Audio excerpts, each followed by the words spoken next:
Hello. Welcome to the channel of Rise Up Academy. तो आज अपने 10th क्लास का मॉडर्न पीरियोडिक टेबल जो अपना चैप्टर है पीरियोडिक क्लासिफिकेशन ऑफ एलिमेंट, उसका अगला पार्ट है इस सीरीज़ का, जिसके अंदर हम जो हमारे मॉडर्न पीरियोडिक टेबल के अंदर ट्रेंड्स होते हैं उनके बारे में स्टडी करेंगे। ठीक है, तो अलग अलग ट्रेंड होते हैं कि वो ग्रुप के अंदर कैसे बिहेव करते हैं और पीरियड में कैसे बिहेव करते हैं, तो वो सारा आज अपनी इस वीडियो के अंदर कवर करना है। तो सबसे पहले इसके अंदर जो अपने ट्रेंड्स आते हैं, वो सबसे पहले इसके अंदर ट्रेंड्स आते हैं अपने वैलेंसी और वैलेंस इलेक्ट्रॉन, वैलेंसी और वैलेंस इलेक्ट्रॉन। तो दोनों के दोनों आप इनको साथ समझते हैं। देखो, तो सबसे पहला आता है वैलेंस इलेक्ट्रॉन। तो जो वैलेंस इलेक्ट्रॉन अपना होता है, सबसे पहले तो वैलेंस इलेक्ट्रॉन होते क्या हैं? वैलेंस इलेक्ट्रॉन वो इलेक्ट्रॉन जो कि आउटर मोस्ट शेल के अंदर प्रेजेंट होते हैं। Electron present in outer most shell, कि वो इलेक्ट्रॉन जो आउटर मोस्ट शेल के अंदर प्रेजेंट होते हैं, तो उसको आप क्या बोलेंगे? Valence electron. तो जैसे कि आपका फॉर एग्जांपल सोडियम है, सोडियम का एटॉमिक नंबर 11 होता है, 11। कॉन्फ़िगरेशन देखेंगे तो 2 8 1। तो इसके अंदर कितने वैलेंस इलेक्ट्रॉन है? तो इसके अंदर एक वैलेंस इलेक्ट्रॉन है, क्योंकि आखिरी शेल के अंदर एक इलेक्ट्रॉन इसमें। सेम अगर इसी चीज़ को आप ग्रुप और पीरियड के अंदर स्टडी करें तो कैसे करेंगे? देखो, सबसे पहला आपका आता ग्रुप। मान लो ग्रुप के अंदर आप कोई भी सेकंड ग्रुप मान लो ये रहा, ठीक है। तो इस ग्रुप के अंदर आप स्टडी करते हैं, तो सेकंड ग्रुप में कौन से एलिमेंट आते हैं? बेटा, मांगे, कन्या, सुंदर, बाप, राजी। Beryllium, magnesium, calcium, strontium, barium और रेडियम। अगर हम इनके एटॉमिक नंबर की देखें तो बेरिलियम का एटॉमिक नंबर होता है 4, मैग्नीशियम का होता है 12, कैल्शियम का होता है 20, स्ट्रोंशियम होता है 38, इसका आपका बेरियम का होता है आपका 56, और इसका आपका क्या होता है 88। अगर कॉन्फ़िगरेशन देखोगे तो इसकी आएगी 2 2, इसकी 2 8 2, इसकी कैल्शियम की 2 8 8 2, स्ट्रोंशियम की 2 8 8 18 2। सेम ऐसी नीचे वालों की भी। तो अपने को एक चीज़ कॉमन इसमें नज़र आ रही है। कॉमन क्या चीज़ इसमें? कि आपका जो इसमें लास्ट वैलेंस शेल है जो, उसके अंदर जो इलेक्ट्रॉन है वो आपके क्या है? सेम है। तो जब डाउन द ग्रुप जाते हैं, ग्रुप के अंदर जो वैलेंस इलेक्ट्रॉन होंगे आपके, वो क्या रहेंगे ग्रुप के अंदर? सेम। क्लियर जिसको कोई, ये आप किसी भी ग्रुप के अंदर अप्लाई करके देख लेना, सभी के अंदर ये चीज़ सेम मिलेगी आपको। उसके बाद अगर आप इसी चीज़ को पीरियड के अंदर देखते हैं कि पीरियड में ये ट्रेंड कैसे फॉलो करेंगे, तो देखो जी, तो पीरियड मान लो, चलो कोई सा पीरियड, सेकंड पीरियड ले लेते हैं चलो। तो इसका सेकंड पीरियड आपका lithium, beryllium, boron, carbon, nitrogen, oxygen, fluorine और नियोन। लिथियम का एटॉमिक नंबर होता है 3, बेरिलियम का 4, इसका 5 6 7 8 9 और 10। अगर कॉन्फ़िगरेशन इनकी आप देखें तो जो कॉन्फ़िगरेशन होगी वो क्या होगी? 2 1 2 2 2 3 2 4 2 5, इसकी 2 6, इसकी 2 7 और इसकी 2 8। तो इसमें क्या हो रहा है आपका कि जो वैलेंस शेल है उसके अंदर आपका इलेक्ट्रॉन है वो ऐड होता जा रहा है। तो पीरियड में क्या ट्रेंड चलेगा इसके अंदर कि जो आपके वैलेंस इलेक्ट्रॉन है वो आपके क्या होते हैं? इंक्रीजेज। वैलेंस इलेक्ट्रॉन इंक्रीजेज कितने? 1 to 8 इन पीरियड। तो ये आपका ट्रेंड था वैलेंस इलेक्ट्रॉन का, कि जो वैलेंस इलेक्ट्रॉन है वो कैसे बिहेव करते हैं इसमें। तो ये आपका क्या था? वैलेंस इलेक्ट्रॉन का ट्रेंड पीरियड में। तो सबसे पहले तो ये होगी आपकी। अब उसके बाद आपकी अगली इसके अंदर आती है कौन सी? वैलेंसी। अगला इसमें आपका आता है कौन सा? वैलेंसी। वैलेंसी क्या होता है? Valency is the combining capacity of an atom, कि जो एटम है उसकी कंबाइनिंग कैपेसिटी। और जो अपनी वैलेंसी है उसको आप कैसे डिटरमाइन करते हैं? उसको आप डिटरमाइन करते हैं किसी भी एटम्स की वैलेंसी को आप कैसे डिटरमाइन करेंगे? Determine by valence electron, determine by valence electron. अब कई बंदे सोचते हैं यार कि जो वैलेंस इलेक्ट्रॉन है ना वही वैलेंसी होती है, लेकिन ऐसा नहीं है। जैसे कि फॉर एग्जांपल आपका मान लो मैग्नीशियम है, एटॉमिक नंबर 12 है उसका, 282 कॉन्फ़िगरेशन। अब इसके अंदर क्या है कि जो वैलेंसी है वो भी 2 ही है और वैलेंस इलेक्ट्रॉन है वो भी 2 ही है। ठीक है, ये तो चलो इसमें तो सेम आ गई। लेकिन अगर इसी को आप एक दूसरा एग्जांपल ले लेते हैं, क्लोरीन है जैसे, एटॉमिक नंबर 17, कॉन्फ़िगरेशन 287। अब इसके अंदर क्या होगा कि जो वैलेंसी आपकी वो 7 नहीं होगी। वैलेंस इलेक्ट्रॉन तो 7 है, लेकिन इसकी वैलेंसी क्या होगी, इसकी वैलेंसी होगी 1। वैलेंसी कभी भी पॉजिटिव या नेगेटिव नहीं होती। ठीक है, कहीं उसके आगे पॉजिटिव नेगेटिव चार्ज लगा लो, वो वैलेंसी आपकी 1 होगी। कैसे, अब देखो, अब मैग्नीशियम था, इसके आउटरमोस्ट शेल में थे 2 इलेक्ट्रॉन। अब किसी भी एलिमेंट को स्टेबल होने के लिए उसकी आखिरी शेल फुलफिल होनी चाहिए, बरी होनी चाहिए। तो इसके पास 2 ऑप्शन है मैग्नीशियम के पास, या तो ये 2 इलेक्ट्रॉन का क्या कर दे, लॉस कर दे 2 इलेक्ट्रॉन का, या दूसरा ऑप्शन इसके पास है कि क्या कर ले, 6 इलेक्ट्रॉन गेन कर ले। अब एक तो 2 इलेक्ट्रॉन लॉस कर दे, छोड़ दे, एक 6 इलेक्ट्रॉन गेन कर ले। आसान कौन सा इसके लिए, 2 इलेक्ट्रॉन का लॉस करना, तो ये आसान है, तो ये करेगा, तो इसलिए इसकी वैलेंसी 2 हो गई। ठीक है, सेम इसमें, इसके पास आखिरी शेल में 7 इलेक्ट्रॉन है।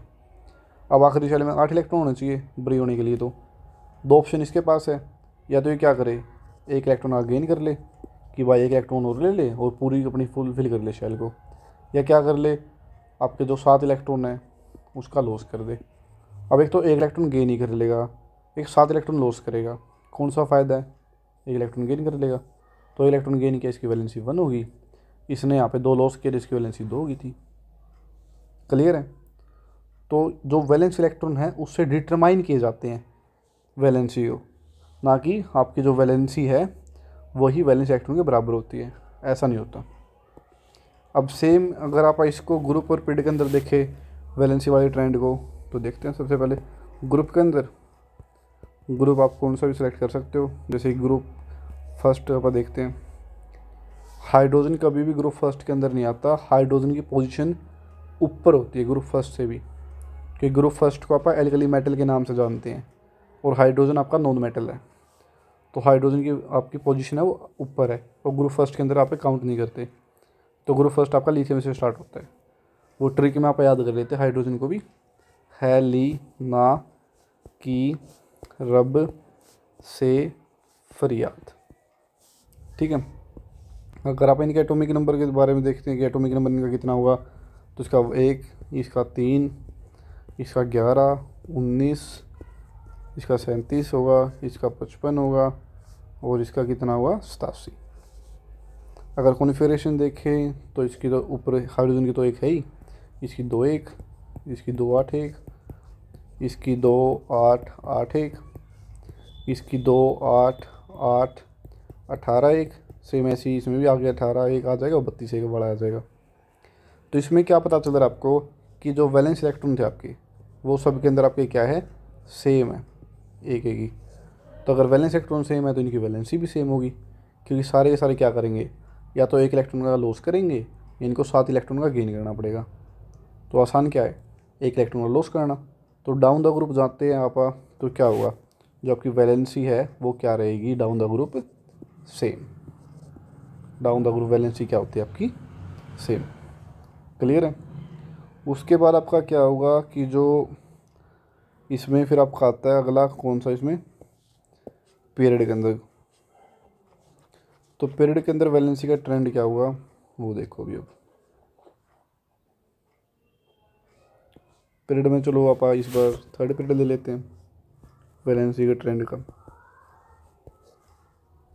थर्ड पीरियड, तो थर्ड पीरियड आपका सोडियम से स्टार्ट होता है। Sodium, magnesium, aluminium, silicon, phosphorus, sulphur, chlorine और आर्गन। इसका एटॉमिक नंबर 11 होता है, तो इसकी कॉन्फ़िगरेशन आ जाएगी 2 8 1। इसका 12 होता है तो 2 8 2। इसका आपका 13 होता है एटॉमिक नंबर, तो 2 8 3। इसका एटॉमिक नंबर 14 तो 2 8 4। फॉस्फोरस का 15 तो 2 8 5। सल्फर का 16 होता है तो 2 8 6। क्लोरीन का 17 होता है तो 2 8 7। और आर्गन का आपका होता है 2 8 8। Configuration 18 atomic number. अगर इनकी आप वैलेंसी देखते हैं, वैलेंसी की बात करते हैं इसकी, तो देखो सबसे पहले अगर आप बात करें सोडियम की, तो सोडियम के आउटर मोस्ट शेल में है 1 इलेक्ट्रॉन। अब इसके पास वही 2 ऑप्शन है, या तो ये 1 इलेक्ट्रॉन का लॉस कर दे या 7 इलेक्ट्रॉन गेन कर ले। आसान कौन सा है, 1 का लॉस कर देगा तो इसकी वैलेंसी 1 हो जाएगी। इसके पास वही 2 ऑप्शन, या तो 2 इलेक्ट्रॉन का लॉस कर दे या 6 इलेक्ट्रॉन गेन कर ले स्टेबल होने के लिए, तो 2 लॉस करना पसंद करेगा ये भी 3 लॉस करेगा। अब सिलिकॉन के पास क्या है कि 4 इलेक्ट्रॉन लॉस कर ले चाहे गेन कर ले, बराबर ही बात है, ठीक है, तो इसकी वैलेंसी 4 होगी। अब फॉस्फोरस की बात आती है, इसके पास आउटर मोस्ट शेल में 5 इलेक्ट्रॉन है, तो ये 5 इलेक्ट्रॉन या तो लॉस करे या 3 इलेक्ट्रॉन गेन करे, तो क्या करेगा ये 3 इलेक्ट्रॉन गेन करेगा, वो आसान रहेगा इसके लिए। सेम ऐसे ही ये 6 इलेक्ट्रॉन लॉस करेगा या 2 इलेक्ट्रॉन गेन करेगा, तो 2 इलेक्ट्रॉन गेन कर लेगा तो वो आसान है इसके लिए। इसके पास वही ऑप्शन कि या तो 7 इलेक्ट्रॉन लॉस करे या 1 इलेक्ट्रॉन गेन करे, तो 1 इलेक्ट्रॉन गेन करेगा, और ये तो पहले ही फुलफिल है तो इसकी वैलेंसी 0 होगी, ठीक है। तो वैलेंसी का जो पीरियड के अंदर ट्रेंड होगा वो क्या होगा, वैलेंसी पीरियड में फर्स्ट इंक्रीज, क्योंकि सबसे पहले तो इंक्रीज हो रही है वो, सबसे पहले तो क्या हो रही है वो इंक्रीज हो रही है 1 to 4, और उसके बाद क्या हो रही है डिक्रीज, देन डिक्रीज। तो ये ट्रेंड होता है आपका वैलेंसी का पीरियड में कि first increases then decreases. Clear है,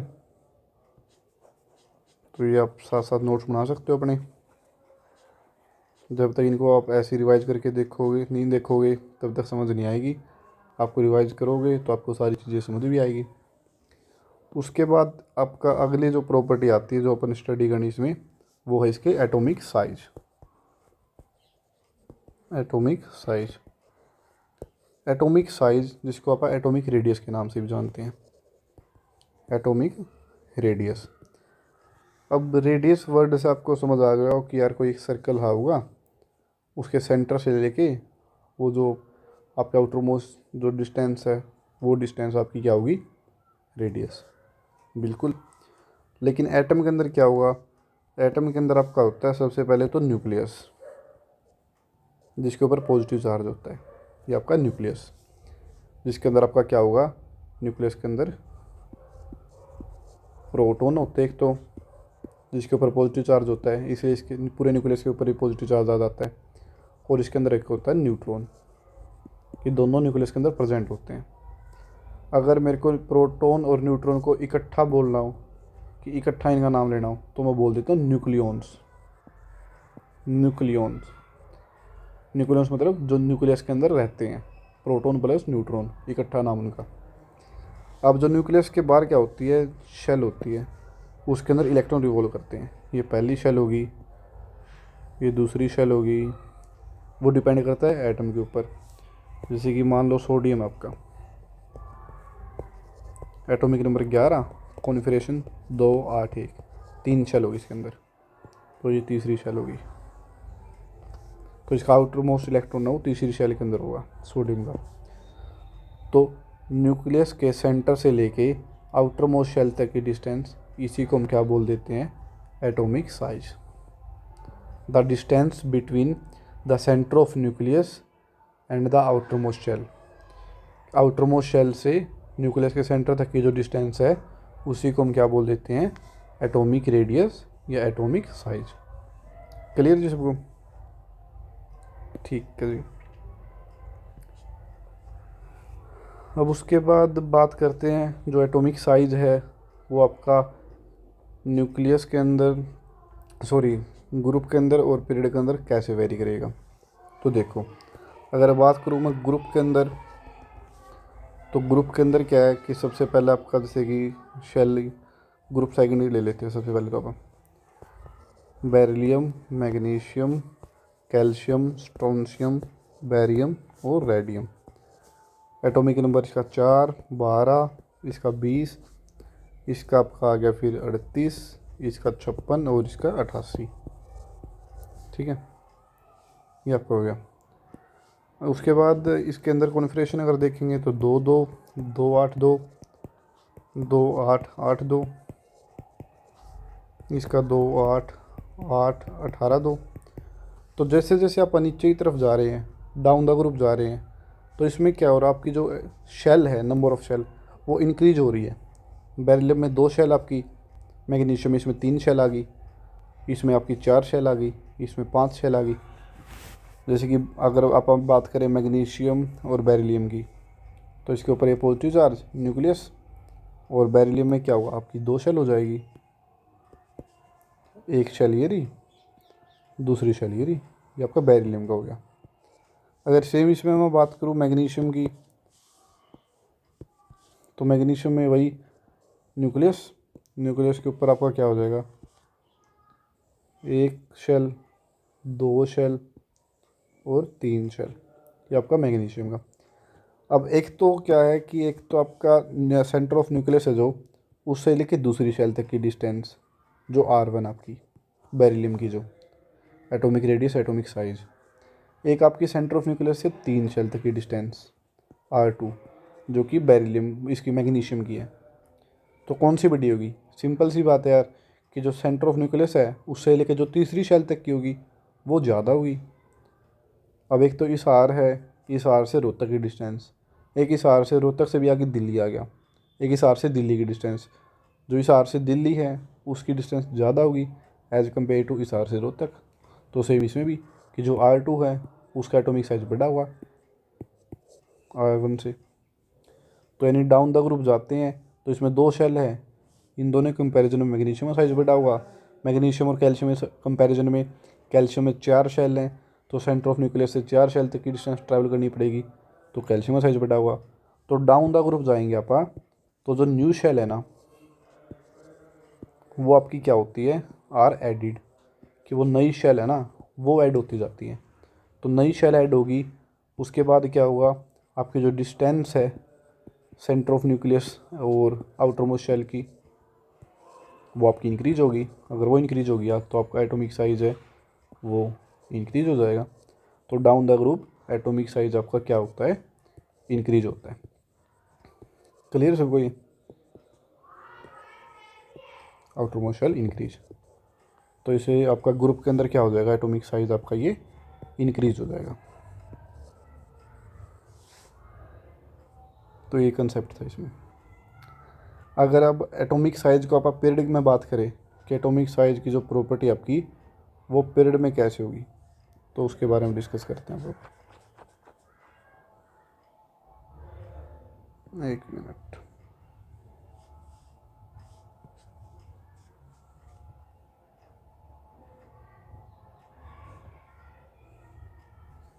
जैसे कि पीरियड सेकंड पीरियड ही है। अब इसमें एटॉमिक नंबर भी लिख रखा है, कॉन्फिगरेशन भी लिख रखी है। तो अब सबको पता है कि आपका जो न्यूक्लियस है उसके ऊपर पॉजिटिव चार्ज होता है और इलेक्ट्रॉन के ऊपर नेगेटिव चार्ज होता है, जो आपस में एक दूसरे को क्या करते हैं, अट्रैक्ट करते हैं, एक दूसरे को क्या करते हैं, अट्रैक्ट करते हैं। अब जो लिथियम है, लिथियम में क्या होगा कि 3 तो प्रोटॉन है, वो 3 प्रोटॉन 3 इलेक्ट्रॉन को क्या कर रहे हैं, अपनी तरफ अट्रैक्ट कर रहे हैं। इसमें क्या है, 4 प्रोटॉन है, जो 4 प्रोटॉन 4 इलेक्ट्रॉन को अपनी तरफ अट्रैक्ट कर रहे हैं। इसमें 5 प्रोटॉन है और 5 प्रोटॉन 5 इलेक्ट्रॉन को अट्रैक्ट कर रहे हैं। तो जैसे जैसे आप पीरियड में जाते हैं तो इसके ऊपर क्या हुआ, जो न्यूक्लियस के ऊपर है ना वो चार्ज इंक्रीज कर रहा है, जिसको आप बोल देते हैं इफेक्टिव न्यूक्लियर चार्ज। जैसे आप पीरियड में जाएंगे, on going down, on going left from left to right, कि जब लेफ्ट टू राइट आप पीरियड में जाते हैं तो अपना इफेक्टिव न्यूक्लियर चार्ज है वो इंक्रीज करता है। तो इफेक्टिव न्यूक्लियर चार्ज इंक्रीज करेगा तो वो क्या करेंगे, इलेक्ट्रॉन को अपनी तरफ खींचेंगे, न्यूक्लियस अपनी तरफ खींचेगा इलेक्ट्रॉन को। अगर आउटर मोस्ट शेल में इलेक्ट्रॉन है वो न्यूक्लियस की तरफ खींचे जा रहे हैं, तो सीधी सी बात है जो साइज़ है वो कम होता जाएगा। तो पीरियड के अंदर जो आपका साइज़ है वो क्या होगा, पीरियड के अंदर आपका साइज डिक्रीज होगा। पीरियड में क्या हुआ, एटॉमिक साइज आपका डिक्रीज। पीरियड में क्या होता है आपका, एटॉमिक साइज डिक्रीज। अब सीधी सी बात है, देखो अब 2 लड़ाइयाँ हो रखी है। एक लड़ाई में तो क्या है, 3 एक साइड के बंदे हैं, 3 दूसरी साइड के बंदे हैं। एक लड़ाई तो 3 बंदों की। दूसरी लड़ाई है 9 बंदों की, 9 10 10 बंदे की। कि 9 बंदे एक साइड के, 9 बंदे दूसरी साइड के, तो भागने के चांसेस किस में कम है? जो बड़ी लड़ाई थोड़ी सी जो तकड़ी लड़ाई है 9 बंदों वाली, कि उसमें अगर एक बंदे से छूट गया कोई बंदा तो दूसरे बंदे के फंस जाएगा, दूसरे के छूट गया तो तीसरे के, सेम ऐसी। तो उसमें क्या है कि आपके 9 प्रोटॉन है ना, वो 9 इलेक्ट्रॉन को अपनी तरफ खींच रहे हैं। तो आउटर मोस्ट शेल है जो, वो अगर न्यूक्लियस की तरफ खींचती चली जाएगी, अट्रैक्ट होती चली जाएगी इसकी इलेक्ट्रॉन, आउटर मोस्ट शेल इसकी तरफ अट्रैक्ट होगी, तो साइज क्या होगा? छोटा ही होगा। तो पीरियड के अंदर एटॉमिक साइज आपका क्या होता है? आपका डिक्रीज होता जाएगा। क्लियर सबको इतना? तो वही इसमें सारे कुछ लिख रखा है कि जो मैंने वैलेंसी आपको बताया कि वैलेंसी क्या होती है। तो वैलेंसी किसी एलिमेंट की वो डिपेंड करती है नंबर ऑफ़ वैलेंस इलेक्ट्रॉन पे कि कितने प्रेजेंट है। तो वैलेंसी आपकी ग्रुप के अंदर तो सेम रहेगी, लेकिन पीरियड में आपकी क्या होगी? पहले इंक्रीज होगी फिर डिक्रीज होगी, जैसे इसमें दिख रही है आपको, पहले इंक्रीज हो रही है फिर डिक्रीज हो रही है, और ग्रुप के अंदर आपकी सेम रहती है। एक वैलेंस इलेक्ट्रॉन के बारे में पढ़ा था, वो इसमें लास्ट में लिख रखा है इसमें। फिर इसमें आता है आपका एटॉमिक रेडियस। जो एटॉमिक रेडियस क्या होता है कि जो सेंटर ऑफ न्यूक्लियस है उससे लेके आउटर मोस्ट शेल तक की डिस्टेंस, ये वाली। तो ये distance between centre of nucleus to the outer most shell, इसी को एटॉमिक रेडियस, एटॉमिक साइज भी बोलते हैं। न्यूक्लियस के अंदर आपके क्या होते हैं? न्यूट्रॉन और प्रोटॉन प्रेजेंट होते हैं। न्यूट्रॉन के ऊपर कोई चार्ज नहीं होता, ना पॉजिटिव ना नेगेटिव। प्रोटॉन के ऊपर पॉजिटिव चार्ज होता है, तो इसलिए ओवरऑल न्यूक्लियस के ऊपर पॉजिटिव चार्ज ज़्यादा रहता है। और प्रोटॉन और न्यूट्रॉन को इकट्ठा कलेक्टिवली क्या बोल देते हैं? न्यूक्लियॉन्स बोल देते हैं। ये आपने भी पढ़ा है। फिर इसकी ग्रुप और पीरियड में पढ़े हैं कि कैसे बिहेव करता है एटॉमिक साइज का ट्रेंड। तो अगर ग्रुप के अंदर जाएंगे तो आपकी जो नई नई शेल है वो ऐड होती जाएगी, जैसे कि इसमें दिख भी रहा है, फोटो में नई नई शेल ऐड होती जा रही है। तो जो डिस्टेंस है आउटर मोस्ट शेल के इलेक्ट्रॉन का और न्यूक्लियस का वो इंक्रीज होगा, तो एटॉमिक साइज भी इंक्रीज होगा इसमें। फिर बात करते हैं आप पीरियड की, कि जो पीरियड है वो कैसे। तो जैसे जैसे पीरियड में जाएंगे तो जो इलेक्ट्रॉन है वो सेम शेल के अंदर ऐड हो रहे हैं।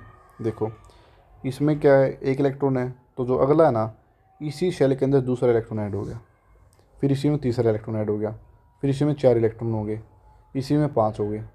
तो इससे क्या है कि सेम शेल के अंदर ऐड हो रहे हैं electron, adding in same shell.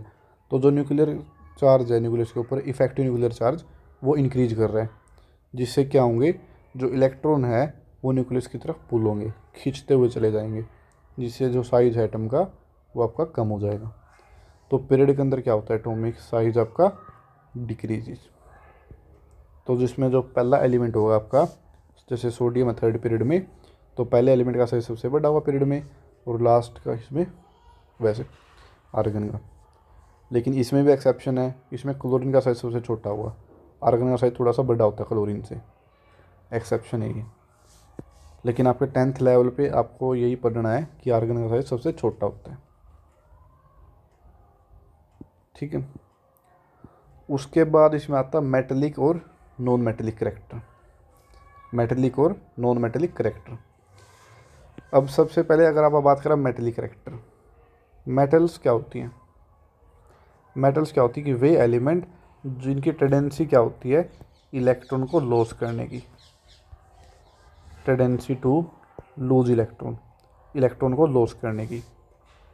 अब जो मेटल्स होती हैं, जैसे कि मेटल्स, सोडियम आपकी मेटल है, एटॉमिक नंबर 11, 2 8 एक कॉन्फिगरेशन। अब इसके पास एक इलेक्ट्रॉन फालतू है, ये तो खुद ही छोड़ना चाहती है इलेक्ट्रॉन को, ठीक है, तो इसके मेटेलिक करेक्टर ज़्यादा हुआ। तो सेम ऐसे ही जैसे जैसे आप डाउन द ग्रुप जाएंगे, जैसे जैसे आप नीचे जाते हैं, तो जो एटॉमिक साइज आपका वो आपका इंक्रीज होगा, एटॉमिक साइज आपका क्या होगा? इंक्रीज होगा। तो जो आउटर मोस्ट शेल है, जो बाहर वाली शेल है, उसके उससे न्यूक्लियस की डिस्टेंस है वो ज़्यादा होगी। अब जैसे बेरिलियम है, इसमें तो आपके आउटर मोस्ट शेल से न्यूक्लियस की डिस्टेंस थोड़ी सी कम होगी, और आपका जो बैरियम है इसमें आउटर मोस्ट शेल से न्यूक्लियस की डिस्टेंस थोड़ी सी ज़्यादा होगी। तो बैरियम के अंदर से जो इलेक्ट्रॉन है उसका भाग पाना वो आसान होगा। अब एक तो क्या है कि एक तो आप हाँ घर पे और एक है हॉस्टल में। अब घर पे हैं तो रोक टोक थोड़ी सी ज़्यादा है।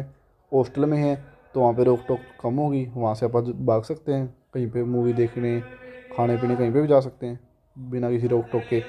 सेम ऐसे ही बेरिलियम में क्या है, बिल्कुल छोटा साइज़ है, न्यूक्लियस के बिल्कुल पास है, तो न्यूक्लियस इसको खींचेगा, इसमें से इलेक्ट्रॉन लॉस करने नहीं देगा। लेकिन बेरियम के अंदर क्या है कि साइज़ इसका बड़ा है, तो डिस्टेंस न्यूक्लियस से ज़्यादा हो जाती है आउटर मोस्ट शेल के इलेक्ट्रॉन की, तो वहाँ से इलेक्ट्रॉन लॉस करना आसान है। अगर इलेक्ट्रॉन लॉस करना आसान होगा तो वो ज़्यादा मेटलिक करैक्टर शो करेगा, सीधी सी बात है। तो जैसे जैसे आप डाउन द ग्रुप जाएंगे तो आपका मेटलिक करैक्टर बढ़ेगा। अगर लॉस करने की टेंडेंसी बढ़ रही है तो गेन करने की टेंडेंसी कम हो जाएगी, तो यानी नॉन मेटलिक करैक्टर आपका वो डिक्रीज हो जाएगा ग्रुप के अंदर। ठीक है, अब बात करते हैं मेटलिक और नॉन मेटलिक करैक्टर की पीरियड के अंदर, कि पीरियड में क्या हुआ ये। तो पीरियड में क्या होगा कि आपका जैसे जैसे वो पीरियड में जाते हैं तो इस साइड आपके क्या है, ये मेटल्स है, और इस साइड आपकी क्या है, ये नॉन मेटल्स है। तो जैसे जैसे आप पीरियड में जाएंगे तो मेटल से नॉन मेटल की ट्रांजिशन है, कि मेटल से नॉन मेटल की तरफ जा रही है, तो इलेक्ट्रॉन गेन करने की टेंडेंसी बढ़ेगी। अब सोडियम क्या करेगा, इलेक्ट्रॉन छोड़ेगा, लेकिन यहाँ पे क्लोरीन है, वो तो इलेक्ट्रॉन गेन करना चाहेगा स्टेबल होने के लिए। तो जैसे जैसे आप लेफ़्ट टू राइट जाते हैं पीरियड में, तो आपका जो इलेक्ट्रॉन को गेन करने की टेंडेंसी बढ़ेगी। अगर गेन करने की टेंडेंसी बढ़ रही है तो यानी नॉन मेटलिक करैक्टर आपका क्या हो रहा है, इंक्रीज हो रहा है, और जो मेटलिक करैक्टर है वो आपका डिक्रीज हो जाएगा पीरियड में। क्लियर सबको। अब इसमें एक लाइन लिख रखी है यहाँ पे कि caesium is most electropositive element in periodic table, कि सीजियम इलेक्ट्रोपॉजिटिव एलिमेंट है सबसे ज़्यादा पीरियोडिक टेबल में। वैसे तो फ्रेंशियम होता है, क्योंकि फ्रेंशियम का साइज सबसे बड़ा होता है, लेकिन फ्रेंशियम आपका रेडियो एक्टिव एलिमेंट है, उसकी स्टडी आप नहीं करते, इसलिए फ्रेंशियम से पहले फिर आपका आता है सीजियम, तो इसलिए आप सीजियम को स्टडी करते हैं। तो सीजियम मोस्ट इलेक्ट्रोपॉजिटिव एलिमेंट है, और वही इसके अंदर आपका फ्लोरीन है, वो मोस्ट इलेक्ट्रोनेगेटिव एलिमेंट है। क्लियर है। उसके बाद फिर इसके अंदर आप बात करते हैं किसकी, आयनाइजेशन एनर्जी। आयनाइजेशन एनर्जी, अब आयनाइजेशन एनर्जी क्या होती है भी, जैसे कि आपका ये आपका क्या था, न्यूक्लियस। अगर मैं सोडियम का बनाऊँ तो स्ट्रक्चर इसमें, ये पहली शेल, ये दूसरी शेल, ये तीसरी शेल, यहाँ पे आपका इलेक्ट्रॉन प्रेजेंट है। अब ये जो न्यूक्लियस है पॉजिटिव चार्ज, ये इस इलेक्ट्रॉन को खींच रहा है, इसके ऊपर फोर्स लगा रहा है। अगर मेरे को यहाँ से इलेक्ट्रॉन को रिमूव करना है, अगर मेरे को यहाँ से इलेक्ट्रॉन को निकालना है, ये इलेक्ट्रॉन को मेरे को भगाना है, यहाँ से निकालना है, तो मेरे को ये जो फोर्स लग रही है ना, ये यहाँ पे, इसको मेरे को तोड़ना पड़ेगा।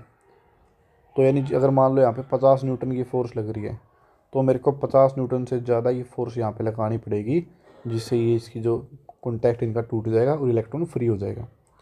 तो ऐसी energy, the minimum amount of energy required to remove the electron from an isolated gaseous atom, कि किसी एटम में से इलेक्ट्रॉन को रिमूव करने के लिए मिनिमम एनर्जी अपने को कितनी देनी पड़ेगी, उसी को आप क्या बोल देते हैं, आयनाइजेशन एनर्जी। क्या बोल देते हैं, आयनाइजेशन एनर्जी। और इस आयनाइजेशन एनर्जी को हम किलो जूल पर मोल के अंदर मेजर करते हैं, किलो जूल पर मोल। ये आपका प्रीवियस ईयर क्वेश्चन है, पेपर में आ रखा है। तो अब उसके बाद आता है इसके ग्रुप और पीरियड में। अब मेटल्स हैं, जो मेटल्स है उनके पास पहले ही एक्स्ट्रा इलेक्ट्रॉन है, पहले ही एक आधे इलेक्ट्रॉन फालतू है। सोडियम है, सोडियम के पास एक इलेक्ट्रॉन पहले ही फालतू है। तो यार अगर उसके पास पहली फालतू है, वो खुद ही छोड़ना चाहता है, उसका करैक्टर ही ऐसा है कि वो इलेक्ट्रॉन को लॉस करना चाहता है। अगर आप उसको एनर्जी प्रोवाइड करेंगे, अगर आप उसको एनर्जी प्रोवाइड करेंगे तो खुश हो जाएगा, थोड़ी सी एनर्जी दी उसी में वो इलेक्ट्रॉन को लॉस कर देगा। अगर मान लो कोई बंदा है एक्स, ठीक है, उसका प्लान है कि उसको बीएससी एग्रीकल्चर करनी है। अब उसके पेरेंट्स को उसने नहीं बता रखा कि उसको ये करना है बीएससी एग्रीकल्चर। कल को उसके पेरेंट्स आके उसको बोले कि भाई तेरे को बीएससी एग्रीकल्चर करनी है, तो उसको बनाने में कोई ज़्यादा टाइम नहीं लगेगा, थोड़े से टाइम में, उसी टाइम में मान जाएगा, वो उसी टाइम बोल देगा कि हाँ कर लूँगा मैं। सेम ऐसी जब वो मेटल्स वो इलेक्ट्रॉन खुद ही छोड़ना चाहते हैं, तो जैसे उनको थोड़ी सी एनर्जी देंगे तो अपने आप वो राज़ी हो जाएंगे, थोड़ी सी एनर्जी में मान जाएंगे। तो जो मेटल्स होते हैं उनके पास पहले ही एक्स्ट्रा इलेक्ट्रॉन है, तो पहली एक्स्ट्रा इलेक्ट्रॉन है, तो इसलिए इलेक्ट्रॉन को लॉस करना आसान है उनके लिए, तो उनकी आयनेशन एनर्जी कम होती है, थोड़ी सी एनर्जी में मान जाएंगे। वही अपोजिट जो नॉन मेटल्स होती हैं वो तो इलेक्ट्रॉन गेन करना चाहती है, वो इलेक्ट्रॉन लॉस क्यों करेगी। अब वो बंदा था जो एक्स बंदा मान लो, उसको करना नीट, कि उसका इंटरेस्ट है नीट में, लेकिन उसके पेरेंट्स बोले कि भाई नीट में तो ज़्यादा कंपटीशन है, तो बीएससी एग्रीकल्चर कर ले। तो उसका जो मनाना है उसमें ज़्यादा टाइम लगेगा, बहुत मुश्किल से मानेगा वो। सेम ऐसी जो नॉन मेटल है, इलेक्ट्रॉन लॉस तो करना ही नहीं चाहेगी, तो इसलिए अपने को उसको ज़्यादा एनर्जी देनी पड़ेगी। तो जो इनकी आयनेशन एनर्जी होती है वो आपकी ज़्यादा होती है। अब ग्रुप और पीरियड की बात है, तो जो ग्रुप है, ग्रुप के अंदर down the group atomic size बढ़ता जाएगा, मेटलिक करैक्टर बढ़ेगा। अगर मेटलिक करैक्टर बढ़ेगा तो इलेक्ट्रॉन तो वो खुद ही छोड़ना चाहेंगे, तो जो आयनेशन एनर्जी है वो अपने को कमी देनी पड़ेगी। तो down the group ionisation energy decreases.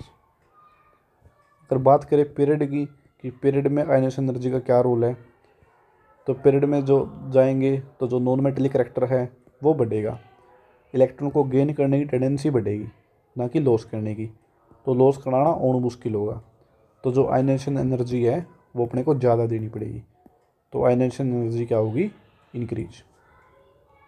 Clear है कि ग्रुप में जाएंगे मेटलिक करैक्टर बढ़ रहा है, मेटलिक करैक्टर बढ़ेगा तो इलेक्ट्रॉन अपने आप लॉस कर देंगे वो थोड़ी सी एनर्जी में ही, तो आयनेशन एनर्जी है वो कम देनी पड़ेगी। लेकिन पीरियड में क्या है कि जो इलेक्ट्रॉन को लॉस करने की टेंडेंसी है वो कम हो रही है, इलेक्ट्रॉन को गेन करने की टेंडेंसी बढ़ रही है, तो इसलिए अपने को वहाँ पे ज़्यादा एनर्जी देनी पड़ेगी। तो जो आयनेशन एनर्जी है वो वहाँ पे क्या होगी आपकी, इंक्रीज। उसके बाद इसके अंदर फिर आपका आता है कौन सा, इलेक्ट्रोनेगेटिविटी। अब इलेक्ट्रोनेगेटिविटी क्या होती है, it is the tendency to attract the shared pair of electron towards itself in a isolated gaseous atom. कि किसी एटम के अंदर, आइसोलेटेड गैसियस एटम के अंदर जो शेड पेयर ऑफ इलेक्ट्रॉन है, कि किसी दो एटम्स के अंदर क्या कर रखा है, शेयर कर रखा है, तो उसको अपनी तरफ अट्रैक्ट करने की टेंडेंसी, उसको अपनी तरफ अट्रैक्ट करने की ताकत। जैसे कि इसका एग्जांपल से समझो, कोई दो बंदे हैं, ए और बी, स्कूल जाते दोनों, तो जब लंच होता है तो दोनों साथ में खाना खाते हैं। ये ए का लंच बॉक्स है और ये दूसरा है बी का। तो इनमें जो सा ज़्यादा ताकतवर होगा वो क्या करेगा, वो थोड़ा सा ज़्यादा खाना खाएगा। अब इसमें पूरे दोनों लंच बॉक्स में से अगर जो कमज़ोर होगा वो थोड़ा खा पाएगा, और जो थोड़ा सा ज़्यादा ताकतवर होगा वो ज़्यादा खा पाएगा। तो जो ज़्यादा खा पाएगा मतलब उसके अंदर क्या है, उसकी टेंडेंसी कि वो अपनी तरफ खाने को क्या कर लेता है, अट्रैक्ट कर लेता है, वो खाने से उसको प्यार है बिल्कुल। सेम ऐसी कोई बॉन्ड है मान लो ए और बी के बीच में, जिसके पास ज़्यादा ताकत है वो क्या कर लेगा, इस बॉन्ड के जो दोनों इलेक्ट्रॉन है उसको अपनी तरफ अट्रैक्ट कर लेगा। सिंपल सी बात है, ठीक है। तो इसी को क्या बोल देते हैं, इलेक्ट्रोनेगेटिविटी, कि इलेक्ट्रॉन के जो शेड पेयर है, जो शेयर कर रखा उन्होंने, उसको अपनी तरफ अट्रैक्ट करने की ताकत, टेंडेंसी। तो जो मेटल्स है, मेटल को इलेक्ट्रॉन क्यों चाहिए, मेटल तो खुद ही छोड़ने को है, एक दो एक्स्ट्रा इलेक्ट्रॉन है उससे परेशान है मेटल। तो मेटल की इलेक्ट्रोनेगेटिविटी कम होती है, वो इलेक्ट्रॉन को अपनी तरफ नहीं खींचेंगे। लेकिन जो नॉन मेटल है, नॉन मेटल की इलेक्ट्रोनेगेटिविटी ज़्यादा होती है, उनको तो इलेक्ट्रॉन चाहिए चाहे कैसे मिल जाए। तो डाउन द ग्रुप जाएंगे तो आपका मेटलिक करैक्टर बढ़ता है, मेटलिक करैक्टर बढ़ेगा तो इलेक्ट्रॉन से नफरत होगी, इलेक्ट्रॉन को छोड़ना चाहेंगे, अपनी तरफ अट्रैक्ट करना तो चाहेंगे नहीं। तो डाउन द ग्रुप जाएंगे तो इलेक्ट्रोनेगेटिविटी क्या होगी आपकी, डिक्रीज। इलेक्ट्रोनेगेटिविटी क्या होगी आपकी, डिक्रीज। अगर आप बात करें पीरियड की, कि भाई पीरियड है अपना जो, उसके अंदर जाते हैं तो आपका जो नॉन मेटलिक करैक्टर है वो बढ़ेगा, इलेक्ट्रॉन को गेन करने की टेंडेंसी बढ़ेगी, इलेक्ट्रॉन को बोलो कि कैसे भी आए अपनी तरफ इलेक्ट्रॉन आने चाहिए। तो इसलिए जो इलेक्ट्रोनेगेटिविटी है वो पीरियड में क्या होगी, इंक्रीज होगी, ठीक है। तो सबसे ज़्यादा इलेक्ट्रोनेगेटिव एलिमेंट कौन सा है पूरी पीरियोडिक टेबल में, तो सबसे ज़्यादा इलेक्ट्रोनेगेटिव एलिमेंट कौन सा आपका, फ्लोरीन। जिसकी इलेक्ट्रोनेगेटिविटी कितनी होती है, 4, पहले नंबर पे। दूसरे नंबर पे फिर आपका आता है कौन सा, ऑक्सीजन, जिसकी इलेक्ट्रोनेगेटिविटी कितनी होती है, 3.5, ये सेकंड नंबर पे। थर्ड नंबर पे फिर आपका आता है कौन सा, क्लोरीन, जिसकी होती है 3.2। और फोर्थ नंबर पे आपका आता है कौन सा, नाइट्रोजन, जिसकी अब कितनी होती है, 3। ठीक है, तो फ्लोरीन सबसे ज़्यादा इलेक्ट्रोनेगेटिव एलिमेंट आपका पूरी पीरियोडिक टेबल में। उसके बाद आपका लास्ट इसमें ट्रेंड बचता है कौन सा, electron affinity. Electron affinity, affinity मतलब अफेक्शन, कि उसका इलेक्ट्रॉन के प्रति कितना अफेक्शन है, कितना प्यार है इलेक्ट्रॉन से। अब जो वही सेम बात है, अब एक तो सोडियम है, एटॉमिक नंबर 11, 2 8 एक कॉन्फिगरेशन, इसको इलेक्ट्रॉन से घंटा प्यार होगा, क्योंकि एक इलेक्ट्रॉन है इसके पास, वो भी फालतू ही है, वो ये खुद ही उससे परेशान है, तो ये तो इलेक्ट्रॉन से नफरत करेगा, उसे प्यार थोड़ी होगा। तो इसकी जो इलेक्ट्रॉन एफिनिटी होगी वो बहुत ही कम होगी। मीन्स मेटल की इलेक्ट्रॉन एफिनिटी क्या होती है, लो, कम होती है। अब सेम अगर बात करें क्लोरीन के केस में, एटॉमिक नंबर 17, 2 8 7, अब ये इलेक्ट्रॉन को बिल्कुल चाहेगा, ये तो उसके इंतज़ार में होगा कि भाई 7 इलेक्ट्रॉन है इसके पास, एक इलेक्ट्रॉन उसको कैसे भी मिल जाए तो ये स्टेबल हो जाएगा। तो जो नॉन मेटल है उसकी इलेक्ट्रॉन एफिनिटी क्या होगी, ज़्यादा होगी, हाई। तो इलेक्ट्रॉन एफिनिटी क्या होता है, it is the power to take electron from another element to obtain the noble gas configuration, किसी दूसरे एलिमेंट से इलेक्ट्रॉन को लेने की पावर, ताकि वो नोबल गैस कॉन्फिगरेशन अटेन कर ले, स्टेबल हो जाए, उसको क्या बोलते हैं आप, इलेक्ट्रॉन एफिनिटी। तो मेटल की इलेक्ट्रॉन एफिनिटी, इलेक्ट्रॉन के प्रति प्यार मेटल का तो बहुत कम होता है, नफरत होती है उनको जो, और जो नॉन मेटल है उनको बहुत ज़्यादा होता है। तो वही सेम आप जाएंगे कैसे ग्रुप के अंदर नीचे, तो मेटलिक करैक्टर बढ़ता है, मेटलिक करैक्टर बढ़ेगा तो नफरत और बढ़ेगी, प्यार थोड़ी बढ़ेगा।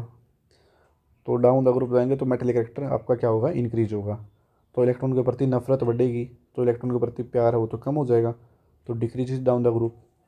और पीरियड में जाते हैं तो नॉन मेटल आती है, नॉन मेटलिक करैक्टर बढ़ता है, तो इनको तो इलेक्ट्रॉन किसी भी हाल में चाहिए, तो इनको जो क्या होता है, इलेक्ट्रॉन एफिनिटी उनकी क्या होगी, इंक्रीज पीरियड में।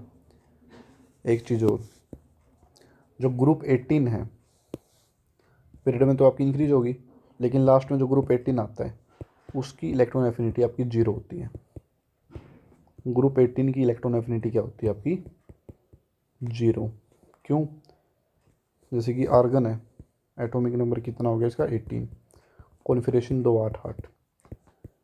अब यार ये पहले ही स्टेबल है, पहले ही ये स्टेबल है, नोबल गैस कॉन्फिगरेशन है, इसकी आखिरी शेल भरी हुई है, तो इसको इलेक्ट्रॉन क्यों चाहिए, जब ये खुद ही स्टेबल है तो इसको इलेक्ट्रॉन क्यों चाहिए, तो इसको इलेक्ट्रॉन नहीं चाहिए, तो इसको इलेक्ट्रॉन से कोई प्यार नहीं है, तो इसकी जो इलेक्ट्रॉन एफिनिटी है वो 0 हो जाएगी, सीधी सी बात है। तो ग्रुप 18 की इलेक्ट्रॉन एफिनिटी 0 होती है। क्लियर सबको, तो शायद यही ट्रेंड्स थे इसके कुछ। वैलेंस इलेक्ट्रॉन आपको मैं बता चुका हूँ कि जो आउटर मोस्ट शेल में जितने इलेक्ट्रॉन होते हैं उनको वैलेंस इलेक्ट्रॉन बोलते हैं। तो पीरियड में तो ये 1 to 8 इंक्रीज करते हैं और ग्रुप के अंदर ये सेम रहते हैं। ठीक है, उसके बाद ये कुछ आपके आते हैं S block, P block, D block और एफ ब्लॉक। ये क्या होते हैं ये आपको पीरियोडिक टेबल में बताता हूँ कि ये क्या, वो कौन से ग्रुप को कौन सा ब्लॉक बोलते हैं। वैसे 10th लेवल पे आपका ये थोड़ा सा ज़्यादा है, ये पर्सन का पार्ट है, लेकिन आपको सिर्फ ये पता होना चाहिए कि इसमें कि आपको कौन सा एस ब्लॉक के अंदर आता है, कौन सा पी ब्लॉक। कंपटीशन बढ़ रहा है। तो देखो, जो ग्रुप फर्स्ट होता है और ग्रुप सेकंड, ये दोनों आपके आते हैं एस ब्लॉक के अंदर, इनको आप बोल देते हैं एस ब्लॉक एलिमेंट्स। ग्रुप 13 से लेके ग्रुप 18, ग्रुप 13 से लेके ग्रुप 18 ये आपके कौन से ब्लॉक में आते हैं, ये आपके आते हैं पी ब्लॉक एलिमेंट। कौन से में आते हैं, पी ब्लॉक एलिमेंट्स। ग्रुप 3 से लेके ग्रुप 3 से लेके ग्रुप 12, ये आपके कौन से उसमें आते हैं? ये आपके आते हैं डी ब्लॉक एलिमेंट्स।